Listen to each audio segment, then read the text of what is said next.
This is what I've learned after some 8 years of reviewing equipment, from low-end equipment to a quite expensive and high-end stuff. In this video, I want to talk about some of my conclusions. I've started doing reviews for the channel from around 2016, first from stuff I've bought, then as the channel grew, and Jesus Christ, it's still not 100,000 subscribers, so press that button. Some companies decided to send their stuff to be reviewed. As more and more equipment came through, you start to get a better and better understanding of where the state of the industry is in terms of equipment. So here's what I've learned. Number one, the vast majority of equipment is, by and large, very good. Sim racing hardware has reached a point where almost everything on the market is well built, it's functional and highly capable. In the past, budget-friendly options had lots of sacrifices, often meaning dealing with weak force feedback or poor pedals or unreliable components. But today's gear is remarkably solid across all price points. Whether you are spending $300 or $3,000, the chances of getting genuinely bad products are incredibly low, and I think we got to this point around 2020 to 2022 where the affordable load cells became the norm and direct drives the standard. Even at the very entry level, sim racing gear is far more refined than it was a decade ago. A Logitech G923 or Thrustmaster 3300 provides a pretty good experience that can satisfy most casual sim racers, with force feedback good enough to communicate what the car is doing and pedals that allow for basic control.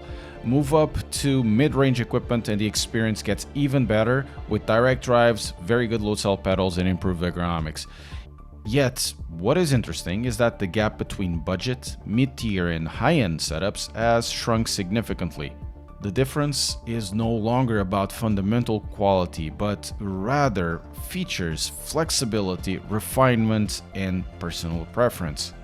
Today, diminishing returns start to kick in really quickly. A solid mid-range setup will feel incredibly immersive and responsive, to the point where many sim racers can continue using the same equipment for years without any real need to upgrade.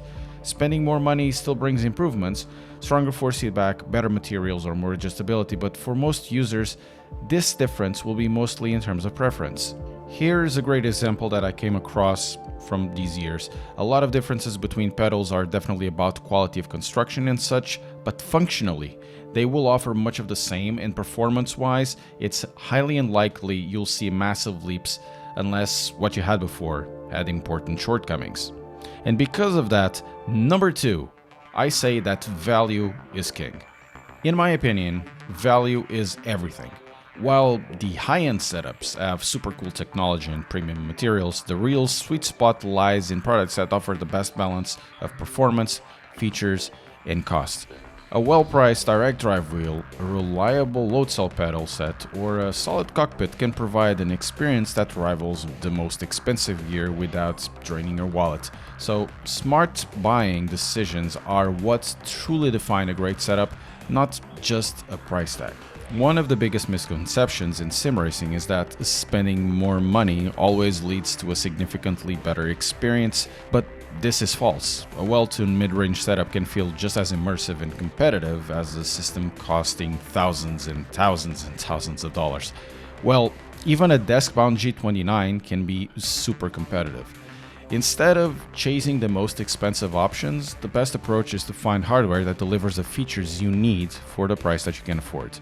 In my opinion, the sim racing hardware industry has reached a point where budget-conscious racers can enjoy a really good experience without spending too much money, and choices are vast out there that will fit your deal. And because of that, I will say, number three, screw FOMO.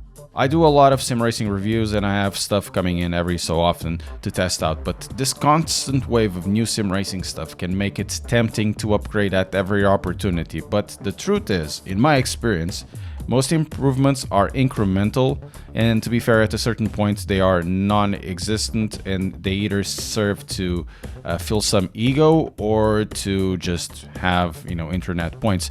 In reality, unless your current setup is generally holding you back, upgrading just for the sake of upgrading or having the latest gear is really rarely worth it. The fear of missing out drives people to spend thousands chasing the newest, shiniest, bestest thing, when in reality the hardware they already own most of the times is already more than capable.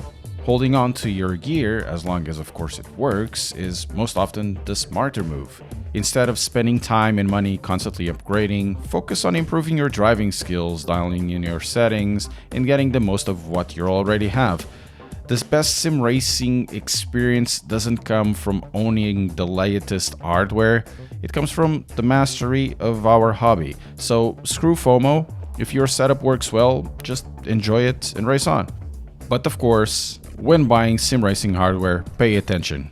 Always watch multiple reviews. It's easy to be swayed by a single review, but no single opinion really tells their own story. So by watching multiple reviews, you'll get a better understanding of a product's strengths and weaknesses, helping you make informed decisions based on what actually matters to you. Sim racing hardware reviews are basically two parts. One that is objective, matter of fact, with numbers, details about the product's construction, features, talking about the new things and the equipment as an object. Then there's the part which is far more on the subjective sides, because every reviewer has their own biases or preferences and experiences that shape their perspective. For example, I don't know everything, I'm unable to test everything in every single way, and I have my own way of thinking.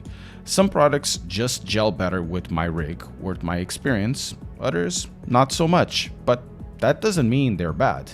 Different reviewers also focus on different aspects of a product. Some prioritize performance and feel, while others look for build quality, software support, or long-term durability.